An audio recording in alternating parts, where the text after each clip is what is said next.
Bismillahirrahmanirrahim. Assalamualaikum warahmatullahi wabarakatuh. Kali ini kita akan membahas mengenai sunnah-sunnah ketika melaksanakan puasa dan sunnah-sunnah di bulan Ramadan. Sunnah shaumi wa Ramadan, sunnah-sunnah berpuasa dan di bulan Ramadan. Yang pertama, ta'jilul fitri. Ta'jilul fitri artinya bersegera berbuka puasa. Nah, ta'jil itu artinya bersegera. Nah, kadang-kadang di Indonesia ta'jil itu sudah menjadi sudah menjadi perubahan makna, artinya makanan berbuka puasa. Nyiapin takjil yuk, padahal takjil itu adalah bersegera. Artinya bersegera. Jadi sunnah takjil fitri, segera berbuka puasa idza tayaqqanal ghurub, kalau sudah yakin sudah maghrib.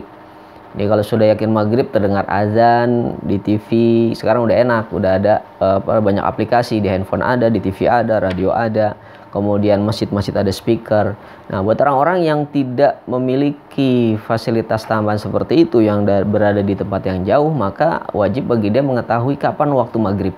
Nah, itu dengan ijtihad, dia lihat waktu. Nah, ada tanda-tanda alam seperti mulai hilangnya warna kuning di ufuk, tempat matahari terbenam, kemudian sudah mulai masuk warna merah dan lain-lain. Itu ada nanti dibahas pembahasan mengenai waktu-waktu sholat. Jadi kalau sudah yakin waktu maghrib, bersegera, langsung bersegera berbuka puasa. Bikhilafin, namun berbeda pendapat. Ma idza syakka fa yajibu alaihi ya'mala bil ihtiyat wa yakhiru fitr. Tapi kalau misalnya dia lagi ragu-ragu, tidak yakin apakah ini sudah masuk buka atau belum, maka dia wajib berihtiyat, hati-hati. Dia hati-hati untuk mengakhirkan berbuka puasa. Jadi nggak buru-buru buka, tapi tunggu dulu. Yakin, tungguin aja sampai gelap gitu loh. Jadi benar-benar gelap, dia udah yakin bahwa itu waktu sudah maghrib. Tapi kalau misalnya zaman sekarang sih rada susah ya, kecuali kalau kita tinggal di tempat yang sangat jauh atau mungkin sedang ada di tengah laut yang tidak ada alat-alat bantu misalnya. Maka ragu-ragu sudah masuk atau belum, maka kita tunggu di akhir. Lalu yang berikutnya as-suhuru walau birjur'ati ma, bersahur. Sunnah melaksanakan sahur walaupun dengan seteguk air. Wa yadkhulu waqtu suhur min mutasaffil lail, maka masuknya waktu sahur adalah dari mulai setengah malam. Mulai dari tengah malam itu sudah mulai masuk sahur. Jadi sahurnya jangan kepagian. Jadi supaya jangan sampai begitu waktu puasa udah keburu lapar lagi, karena sahurnya kecepatan, jam 11 malam sudah sahur. Maka yang sunnah yang ketiga adalah ta'khiru suhur bihaitsulah yahfushus ta'khir.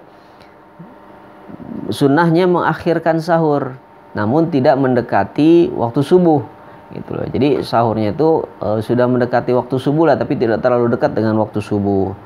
Jadi jangan sahur di jam 2 pagi sudah sahur, nanti jam 4 waktu subuh tuh udah mulai berasa lapar lagi. Wa yumsiku nadban anil akli qabla al-fajri binahwi 50 ayah atau rub'i sa'ah. Dan disunahkan juga menahan untuk tidak makan dan minum kira-kira selama bacaan 50 ayat atau 1/4 jam sebelum subuh. 1/4 jam sebelum subuh kita udah mulai ini. Makanya di Indonesia dibikin waktu imsak. Nah, waktu istilah juga imsak juga salah sebenarnya, karena imsak itu adalah puasa. Imsak itu adalah menahan, artinya puasa. Waktu namun secara Islam masih bisa dibenarkan. Nah, karena imsak itu mulai menahan puasa dari mulai 10 menit sebelum subuh. Nah, disunahkan itu. Tapi makna imsak sendiri adalah berpuasa. Lalu yang berikutnya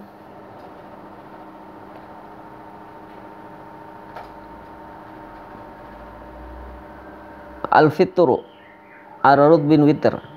Berikutnya adalah yang keempat, yaitu berbuka dengan rutab witr. Dengan rutab, yaitu kurma basah. Rutab itu kurma basah dan dengan bilangan yang ganjil.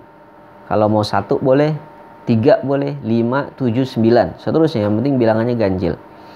Jadi sunnah berbuka dengan kurma basah. Ini urutannya dulu, kurma basah serta ganjil. Atau kalau nggak nemuin kurma basah, dengan tamar. dengan tamar. Tamar yaitu kurma kering, kurma yang kering.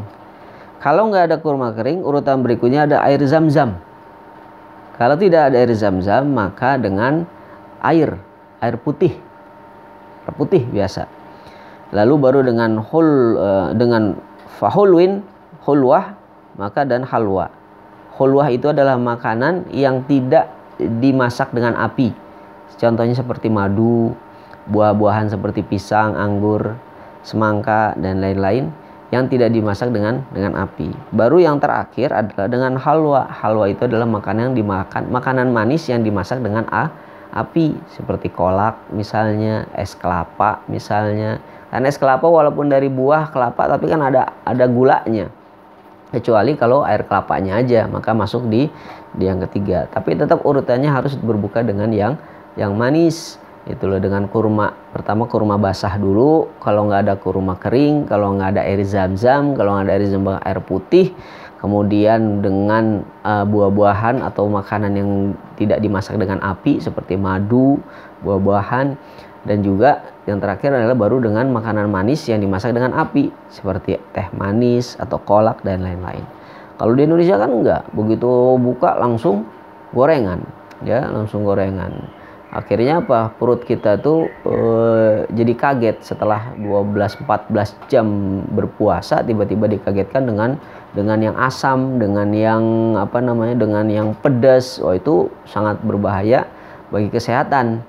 Jadi jangan sampai kita terlalu terbawa nafsu sehingga waktu berbuka kita seperti kesetanan. Kemudian sunnah berikutnya adalah al-ityanu bidu'ail iftar. Dibarengin dengan doa berbuka. Apa itu doanya? Allahumma laka sumtu wa bika amantu wa ala rizqika aftartu dhahaba zama'u wa btalatil uruqu wa thabatal ajru insyaallah. Alhamdulillahilladzi a'anani fasumtu wa razaqani fa aftartu. Allahumma inni as'aluka birahmatika allati sami'at kulla syai'in an taghfirali wa yad'u bima syaa, dan berdoa dengan apa yang kita bisa. Yang sudah masyhur adalah Allahumma laka suntu bika amantu wa rizqika aftartu birahmatika ya arhamar rahimin wa dhahaba zama'u wa talatil uruqu wa thabatal ajru insyaallah. Itu yang sudah masyhur. Kalau nggak bisa, cukup yang bisa kita baca. Yang penting ketika berdoa, kita berbuka, kita melaksanakan doa. Sunnah yang berikutnya adalah taftirus shaimina, memberi makan kepada orang yang berbuka, memberi bukaan puasa lah istilahnya. Nah, makanya banyak yang melaksanakan dengan acara bukber, buka bersama. Nah, buka bersama ini sunnah gitu loh. Namun jangan sampai kegiatan buka bersama ini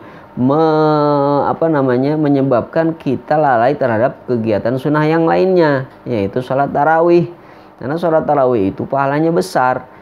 Jadi saking kita rajin melaksanakan bukber, hampir sebulan penuh ada 15 hari kali bukber.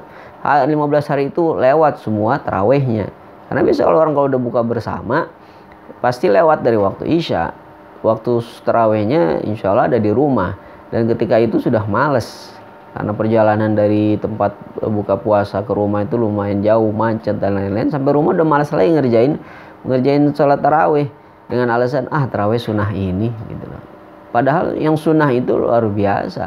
Sunnah itu ibarat kalau kita makan nasi, puasa itu wajib nasinya. Yang sunnah itu adalah lauknya. Emang enak kita makan cuma pakai nasi? Kan nggak enak. Kita pengen makan pakai ayam, pakai empingnya. Nah, emping, ayam, sambal, sayur itu sunnah-sunnahnya. Yang wajib makan nasinya gitu loh. Nah, kalau pengen nikmat hidup, nikmat ibadah, maka jangan cuma ngerjakan yang wajib, kerjakan yang sunnah. Apalagi Rasulullah katakan, sholat tarawih itu dapat menghapuskan dosa. Sholat dosa-dosa yang sebelum dan sesudahnya, gitu loh. Jadi kejar tarawih. Kemudian apalagi wal iktisalu minal janabah qabla al-fajar. Sunnah berikutnya adalah mandi junub sebelum fajar bagi yang terkena junub. Jadi kalau yang malamnya setelah berhubungan dengan suami istri, maka sebelum fajar, sebelum subuh mandi junub. Agar kenapa? Khurujan minal khilaf, agar keluar daripada perbedaan pendapat ulama. Karena ada ulama yang mengatakan bahwa tidak sah puasa kalau dalam keadaan junub, gitu loh. Sementara di mazhab Imam Syafi'i boleh, karena Rasulullah pernah pernah mandi junubnya itu setelah subuh, setelah waktu subuh, gitu loh. Setelah waktu subuh lewat baru mandi junub. Agar ya bada'u shaumahu tahiran, agar ketika mulai puasa itu dalam keadaan bersih. Jadi ketika kita mulai berpuasa sudah dalam keadaan bersih, tidak dalam keadaan kotor. Sunnah berikutnya adalah al-iktisalu kullu lailatin minal layali Ramadan ba'dal maghrib likai yanshatu lil qiyam. Sunnah berikutnya adalah mandi di setiap malam pada malam bulan Ramadan setelah maghrib. Nah, jadi sunnahnya mandi setelah maghrib agar apa? Agar kita semangat dan kuat melaksanakan sholat tarawih. Itu. Jadi sunnah tuh. Jadi ba'da maghrib habis buka makan sebelum sholat kita ini dulu mandi supaya apa? Supaya kuat. Atau kalau yang mau sholat dulu boleh, habis itu baru sebelum isya mandi, biar kita sholat isya dan tarawihnya kuat. Karena kalau di sini kan tarawih lumayan cepat, 8:30 paling lama jam 9 udah selesai. Tapi kalau di negara-negara yang tarawihnya panjang atau di pesantren atau di mana itu lumayan panjang, bisa sampai jam 12 malam tarawih. Jadi perlu semangat, perlu badan yang fit. Kemudian berikutnya sunnahnya adalah al-muhafazatu ala sholati tarawih min awali lailatin ila akhiri lailatin. Nah, ini dia sunnah menjaga atau melaksanakan sholat tarawih dari mulai awal sampai akhir. Jadi tarawih itu jangan jadi bolong-bolong. Dulu waktu SD saya sering ditanya, gimana puasanya, full nggak gitu loh. Puasanya full loh, dikasih duit lebaran. Nah, beranjak sudah mulai dewasa, maksudnya sudah mulai SMP, SMA, pertanyaannya berubah, udah nggak puasanya lagi yang full, tapi ditanya tarawihnya full nggak gitu. Tarawihnya full nggak gitu loh, karena mereka tahu, orang tua tahu tarawih kita kadang bolong-bolong.